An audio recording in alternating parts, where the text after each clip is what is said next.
하늘에 가득 찬 영광의 하나님, 온 땅에 충만한 존귀하신 하나님, 생명과 빛으로 지혜와 권능으로 언제나 우리를 지키시는 하나님, 성부와 성자와 성령 삼위의 하나님,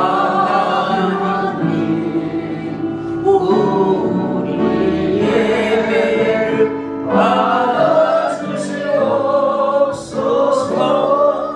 사랑이 넘치는 자비하신 하나님, 은혜가 풍성한 구원의 하나님, 자비의 생명의 영광을 주시려고 죄악과 허물을 용서하여 주소서. 찬송과 영광과 생명 구원의 하나님, 우리 예배를 받아주시옵소서.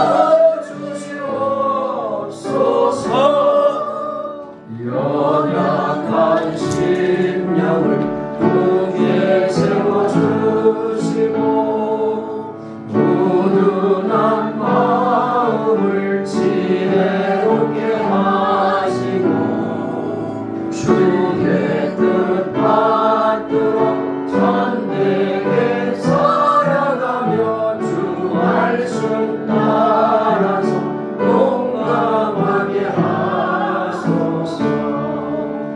권능과 지혜와 사랑, 은혜의 하나님, 우리 예배를 받아주시옵소서. 주 앞에 나올 때 우리 맘 기쁘고 그 말씀 힘내어 새 희망이 솟는다. 고난도 슬픔도 이기게 하시려고 영원에 이때여 살아가게 하소서. 우리의 사랑과 기쁨, 생명의 하나님, 우리 예배를 받아주시옵소서.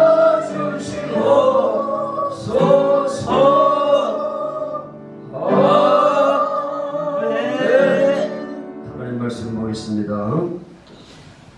고린도전서 9장 9절, 설교 내용은 같은데 본문은 바꿔놨습니다. 앞에 띄웠습니다. 모세의 율법에 곡식을 밟았다는 소에게 망우시지 말라 기록하였으니 하나님께서 어찌 소들을 위하여 염려하시냐. 21절로 띄워봐요. 9장 21절.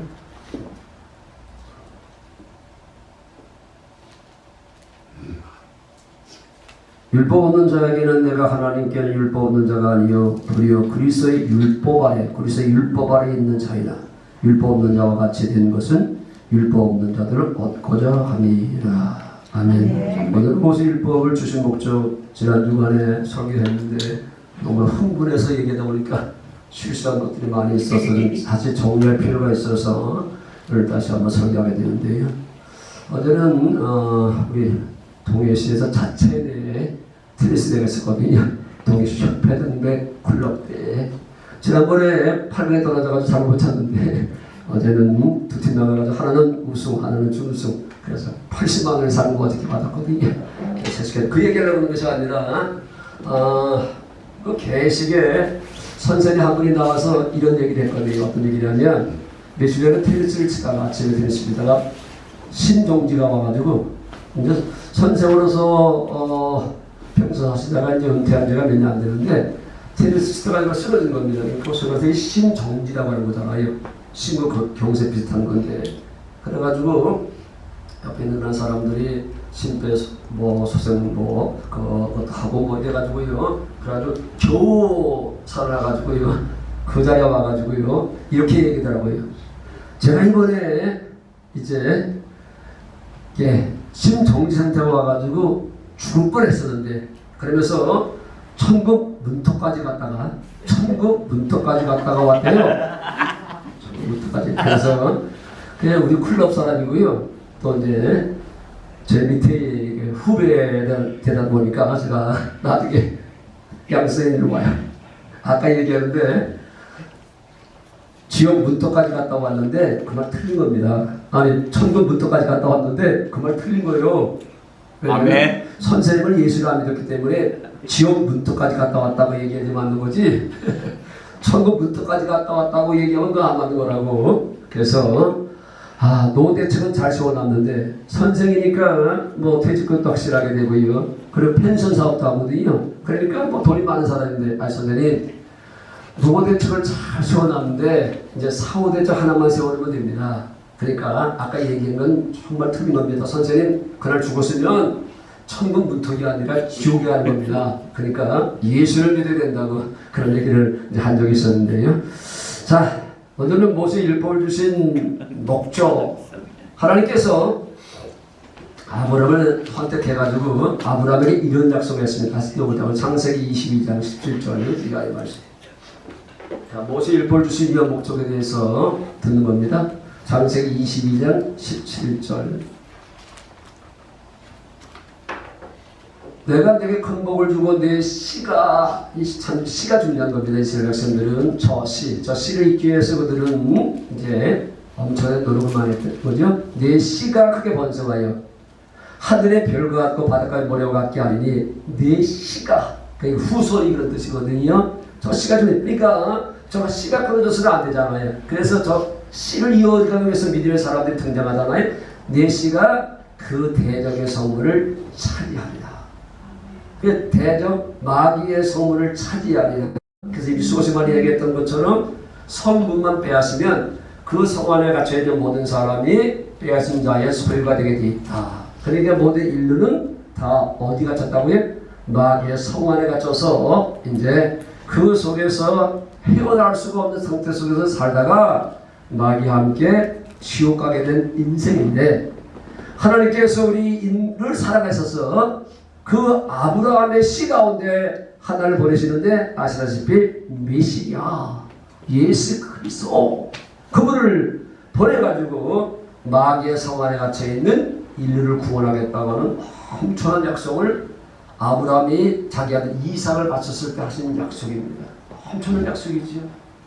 저게 복음 가운데 하나가 아니겠습니까?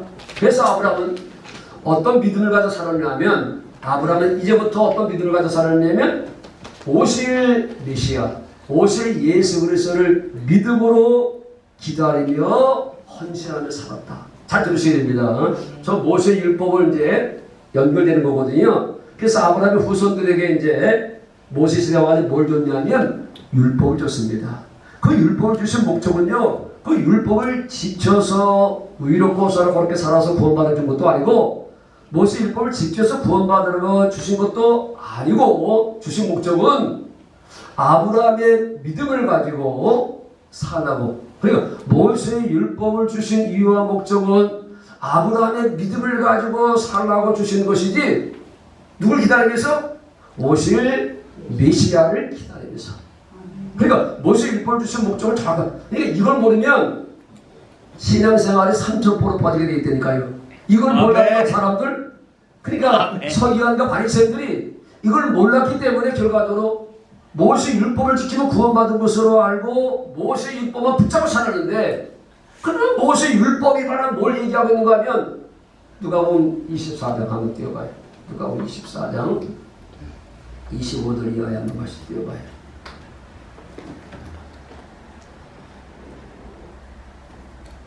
누가복음 24장. 이르시되 미련하고 선지자들이 말한 모든 것을 마음에 더디 믿는 자들이요. 26절. 그리스도가 이런 고난을 받고 자기 영광에 들어갈 것이 아니냐 하시고, 그 다음에 27절.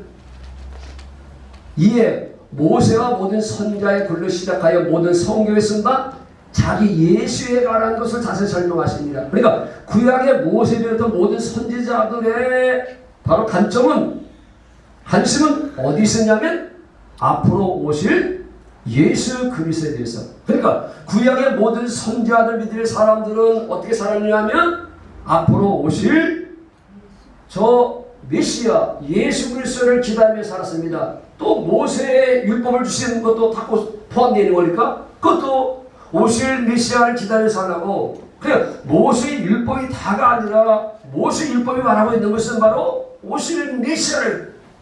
그러니까 이걸 모르니까 모세의 율법 붙잡고 살다가 다 망한 거거든요. 모세의 율법이 말씀하신 그분이 오셨으면 저분을 만나야 되고 저분을 이제 믿어야 될 텐데 모세의 율법이 전부인 줄 알고 그거 붙잡고 살다가 다 망한 거 아니겠습니까?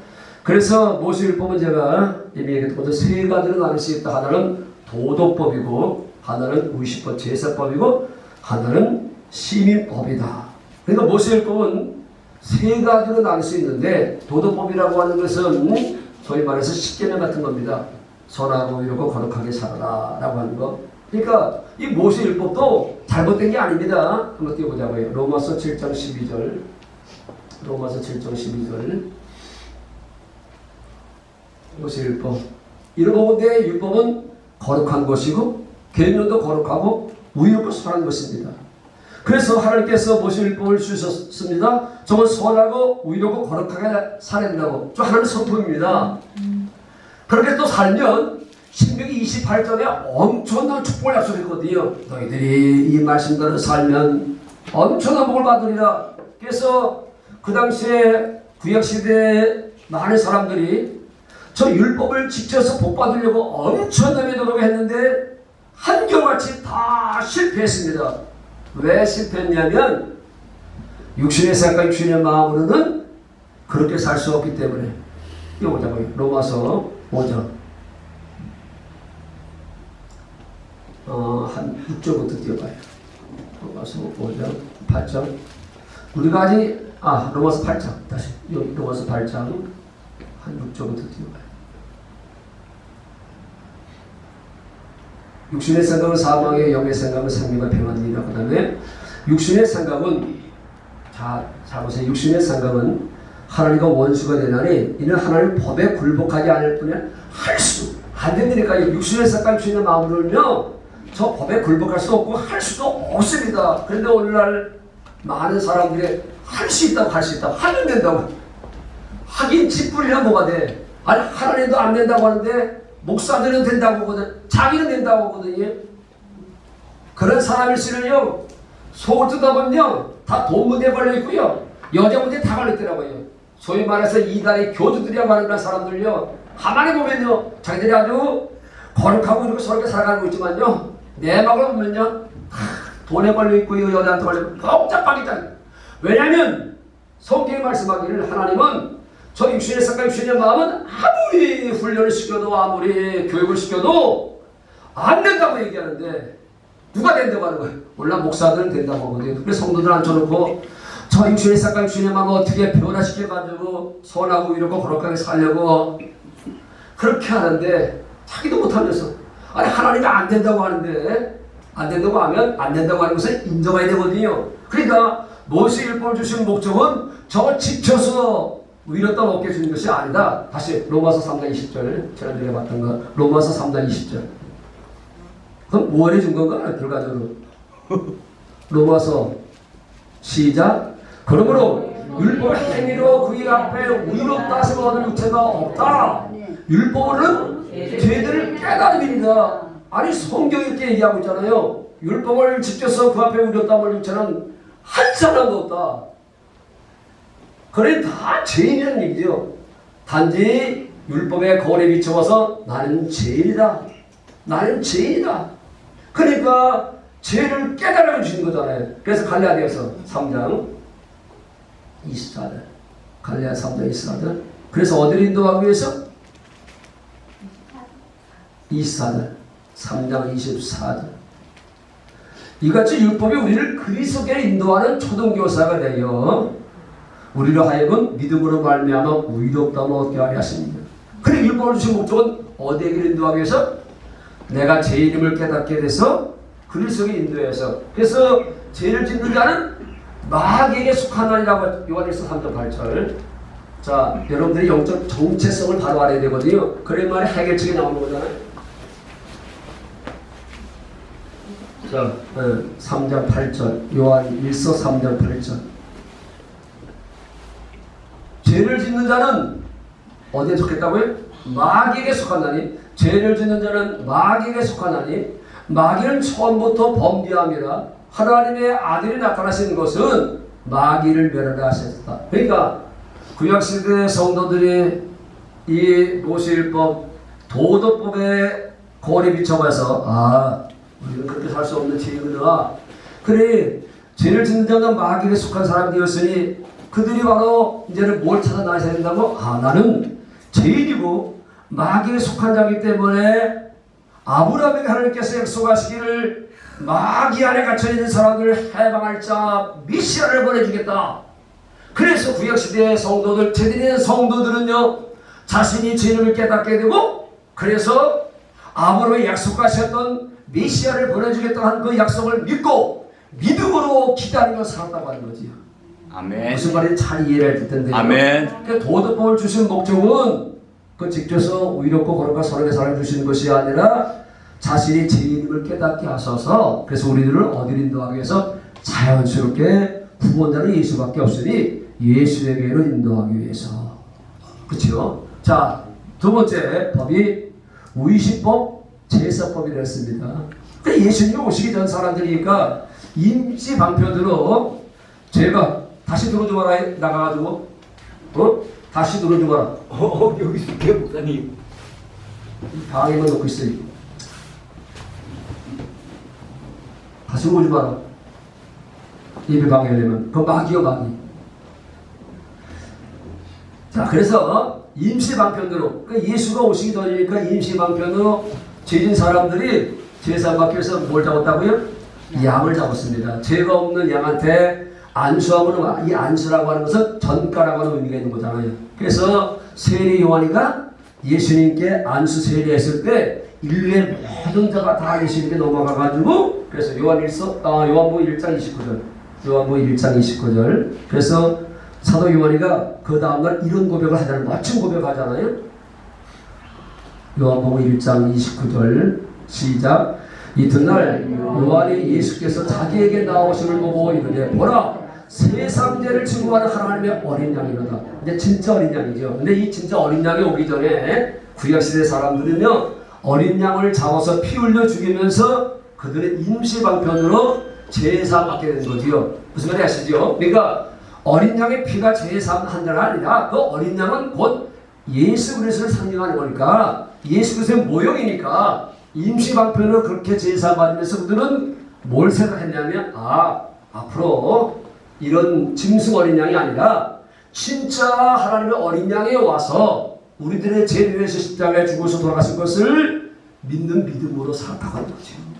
구약시대의 성도들도요 율법을 지켜서 구원받는 것이 절대 아니라 많은 목사님들이 설교 들어보면 구약시대의 성도들은 율법을 지켜서 구원받게 되었고 신약시대의 성도들은 예수를 믿어 예수밖에 구원이 없으니 구약이나 신약이나 물건을 사면 우리가 선불로 주고 사는 경우도 있고요 예상으로 사는 경우도 있잖아요. 그러니까 구약시대의 성도들은 쉽게 얘기하면 물건을 예상으로 산 사람들이고 우리 같은 사람들은 선불을 주고 산 사람들이에요. 그렇게 이해하면 쉽겠습니다. 그래서 요한복음 8장 56절 구약시대의 성도들이 어떻게 살았는가? 요한복음 8장 56절 좀 어렵습니다. 어려워도 또 이해하기 쉬운 거예요. 너희 조상 아브라함은 나의 때에 볼 것을 줄구하다가 보고 기뻐하였노라. 너희 조상 아브라함은 나의 때에 볼 것을 줄구하다가 예수님 오시기 전에 2000년 전의 사람이요. 근데 벌써 아브라함은요 예수 때를 보고 줄구하 기뻐했다는 거죠. 믿음의 눈으로 보고서. 그러니까 아브라함은요 어떻게 구원받은 거예요? 저 예수 그리스도를 믿는 믿음으로, 저 때를 보면서 믿음으로 살았던 사람이 아니겠습니까? 모세도 마찬가지잖아요. 히브리서 11장 17절. 히브리서 11장 23절부터 봐요. 23절, 11장 23절. 아주 참 이거 엄청 멋진 말이죠. 믿음으로 모세가 났을 때 그 부모가 아름다운 아이임을 보고 석 달 동안 숨겨 왕의 명령을 무서워하지 아니했으며. 24절. 믿음으로 모세는 장성하여 바로의 공주의 아들이라 칭함받기를 거절하고. 25절. 자, 도리어 하나님의 백성과 함께 고난받기를 잠시 제약에 달리는 것보다 더 좋아하고. 참 26절이 멋집니다. 시작. 그리스도를 위하여 받는 수고를 애굽의 모든 모아보다 더 큰 재물을 여겼으니 이는 상 주심을 바라봅니다. 참 멋집니다. 예수님 오시기 한 1500년 전 사람인데요, 벌써 모세라고 하는 그 사람은 자기 주신 율법을 지켜가지고 뭘 복을 받으려고 하고 구원받으려고 하는 것이 아니라, 모세도 1500년 후에 오실 그리스도를 위하여 받는 수모를 애굽 모든 모아보다 더 큰 재물을 여겼으니 이는. 그러니까 벌써 구약시대의 하나님의 사람들은요 오실 메시아를 믿음으로 기다리면서 그분을 위해 살았다는 거죠. 벌써 그분을 위해서 헌신했다. 이거 참 기가 막히지 않습니까? 이거 도저히 인간의 죄는 상상도 할 수 없는 그런 말씀이 여기 기록되어 있잖아요. 그러니까 구약시대의 성도들은 어떻게 살았다고요? 오실 메시아를 믿음으로 기다려서. 이게 바로 아브라함의 믿음이라는 거죠. 아멘. 아브라함의 믿음으로 오실 메시아를 믿음으로 기다려 살았다고 하는 거지요. 그래서 아멘. 이 제사법을 통해서 어린 양을 잡아서 피 흘려 죽이면서 그들은 뭘 생각했냐면, 그것 가지고 하나님께서 죄 사는 것이 아니라 어린 양 잡아가지고 드리면 하나님께서 그 고기를 좋아하시는 것을 알고 그 피를 좋아하는 것을 알고 태워서 드리는 이 냄새를 하나님 좋아하는 걸 알고거든요. 수없이 많이 양을 잡아드렸다니까요. 수없이. 그래 하나님은요 거기에는 관심이 없습니다. 양 고기를 좋아하는 것도 아니고 양의 피를 좋아하는 것도 아니고 아니니까요. 그걸 하면서 오실 메시아 진짜 어린 양을 기억하라고, 진짜 어린 양을 알라고 양 잡으라 했더니, 양 잡아드리면 하나님이 기뻐하는 거는 착각 속에 수없이 많은 양을 잡았다니까요. 그게 무슨 의미가 있겠습니까? 양 잡아서 예수를 보지 못하면 아멘. 이건 뭐죠? 마지막으로 이제 그 예수가 와야 되잖아요. 그렇죠? 저 이스라엘의 후손 씨로 말미암아 예수가 와야 되잖아요. 그래서 이스라엘 백성들은요 유난히도 이 씨를 중시하고 있습니다. 왜? 예수가 오시는 길이 끊어져서는 안 되기 때문에. 이게 참 중요한 겁니다. 이게 영적으로 깊은 얘기죠. 그래서 가인이 아벨을 죽인 것은 뭐 제사 문제도 아니고 그건 다 부수의 문제고요. 뭐 아벨이 가인보다 더 나은 제사를 뭐 이런 것들 중요한 것이 아니라, 가인이 아벨을 죽인 것은 성경에 나와 있는 것처럼, 요한일서에 나와 있는 것처럼 마귀가 가인을 통해서 아벨을 죽인 겁니다. 이게 바로 정확한 거예요. 잠깐 보자고요. 요한일서 3장인가 2장에 봐요.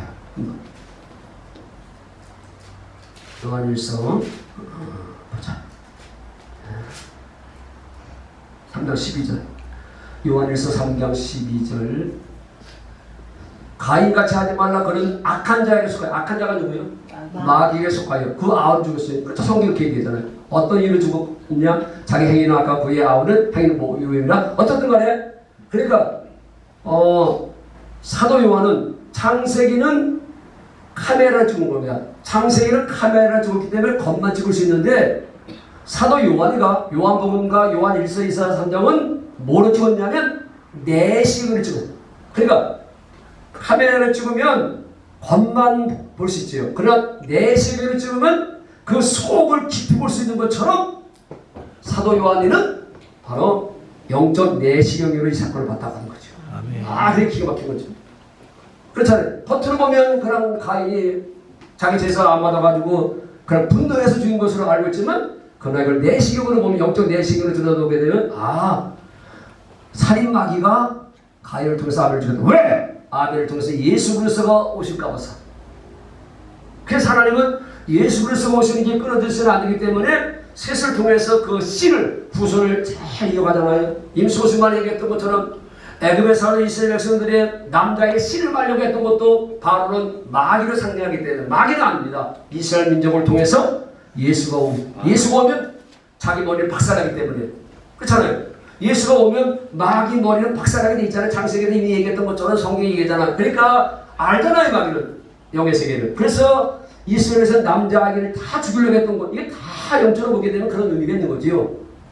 하만이가 또 포로 잡혀왔던 이스라엘 백성들을 다 죽이려고 했었는데 예수를 통해서 하나님께 또 살려내는 것들 예수 태어나자마자 헤롯이 남자아이를 2살 이하를 다 쓸어버리는 것도 다 예수를 죽이버리기 위해서. 왜? 예수를 죽여야만이 마귀는 자기 세상이 되기 때문에. 그래서 성경은 이제 그런 눈으로 보게 되면 아주 깊이 보는 건데 그래서 이스라엘 백성들은 자 조금 더 마치겠습니다. 신명기 25장 보겠습니다. 신명기 25장 5절부터 보겠습니다. 신명기 25장 5절 말씀 마무리하도록 하겠습니다.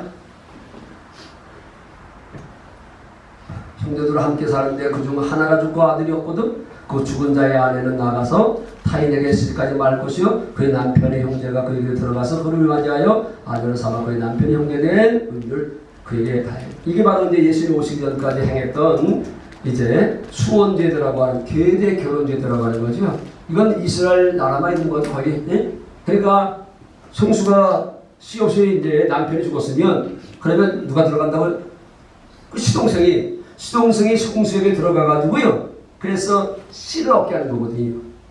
그 정도로 이스라엘 백성들은 이 씨를 중시 여기게 하는 거예요. 그래서 지난번에 뭘 얘기했다면 다말 얘기하면서 실수가 많았는데 어떻든 간에 다말이가 시아버지를 꼬셔가지고 그래가지고 자식을 이제 나중에 낳게 되잖아요. 임신을 하게 됐는데 처음에는 유다는 그것도 모르고 이 며느리가 이거 바람폈구나 해서 불러 태워 죽이려고 했었는데 근데 그 다말이가 다 이제 물증을 하고 있었던 거죠. 그래서 하대로 이제 초대를 받을 수가 없으니까 뭐 도장꾼 도장 하가지 몇 가지 가지고 있다가 이 주인으로 말미암아 내가 임신했다고 얘기하게 되니까 그때 유다가 깨달은 거 아니겠습니까? 그래 내가 옳다.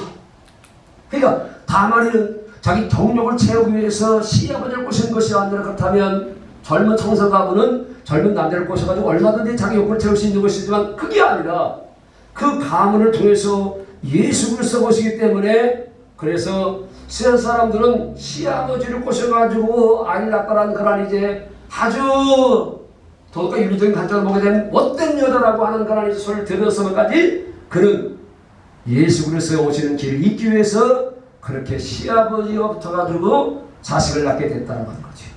무슨 말인지 아십니까? 그래서 다말이는 창녀도 아니고 도론녀도 아니고 믿음이 좋은 여자라는 거죠.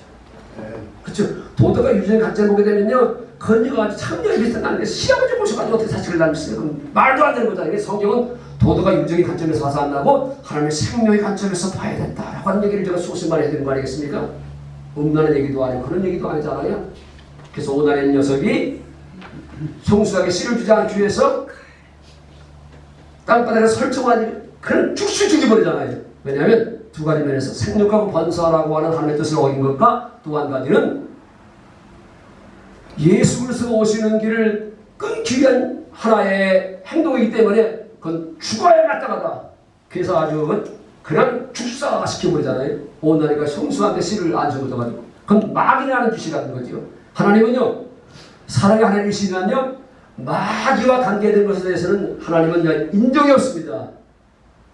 아말렉 민족이 사울을 보내가지고요 다 죽이래요. 아이벤 여자도 죽이고요, 그 속에 있는 뱃속에 있는 아이가 다 죽이라고 얘기하면 성경을 보는 사람들은 하나님은 잔인하다고 생각하잖아요. 얼마나 하나님은 잔인한 하나님이신가? 어떻게 한 민족을 죽이는데 이쁜 여자를 좀 살려주는 걸 했다는데 이쁜 여자고 목은 다 씨를 말려고 하니까 그런 잔인한 하나님이 어디 있을까라고 하는데, 이 아말렉 민족이 이스라엘 백성들이 애굽에서 나와서 가나안 들어갔을 때 뒤에 처진 이스라엘 백성들을 얼마나 괴롭혔는지, 그 하나님의 눈으로는 아말렉 족속을 마귀에게 속한 자로 본 거거든요. 마귀에게 속한 자로 봤기 때문에 씨를 말려고 한 거거든. 이런 관점에서 성경을 봐야 되지, 도덕과 유지의 관점을 보게 되면 하나님을 얼마든지 오해할 수가 있는 거죠. 그래서 마지막으로 사마리아 여자도 얘기했습니다. 다 창녀라고 밤새도록 못되게 하고 있다가 늦잠 자고 사는 것은 나를 사랑해서 나를 위해 자기 자신을 버리신 하나님의 아들을 믿는 믿음만을 사는 거다. 구약세기의 성도들처럼 오실 메시아도 아니고 신약세의 성도들처럼 육체로 오신 메시아도 아니고 이제는 내 안에 성령 안에서 오셔서 성전 삼아 계시는 그분으로 말미암아 살아야 된다. 한 번 읽고 설교 마무리하겠습니다. 누가복음 16장 16절 약간 몇 자고요. 누가복음 16장 16절 누가복음 16장 16절 마지막 결론. 여러분들은 어떻게 살아야 될 것인가? 율법과 선지자는 세례 요한의 때까지 끝난 겁니다. 이제 율법과 선지자는 그렇게 살 필요가 없습니다. 끝났어. 근데 안 끝났다고 자꾸만 율법과 선지자를 살라고 하잖아요. 그거부터는 하는 나라의 복음 여기서 예수를 얘기하고 있는 거죠. 성령 안에서 오신 예수 그리스도요. 복음이 전파되어 사람마다 크리로.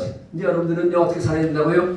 내 안에 계신 성령 안에서 오신 예수 그리스도 안에서 그리로 들어가라. 예수 안에 살아라. 그게 천국이고 그게 교회고 그게 성전이고 그게 바로 예수 이름으로 살아가는 거잖아요. 그분이 여러분들을 죄에서 사해 주실 분이고 그분이 여러분들을 암에서 고쳐주실 분이고 그분이 여러분들 저주에서 고쳐주실 분이고 그분이 내 안에 성전 삼아 계신 사람이 이제는 오신 메시아도 아니고 내 안에서 성령 안에서 오셔서 내 성전 삼아 계시는 그분을 믿는 오직 우리는 믿음으로 말미암아 살다. 그분을 믿는 믿음으로 남은 여생 천국 되어 사시기를 하나님 나라가 되어 사시기를 주님의 이름으로 축원드립니다. 아멘. 찬송합니다.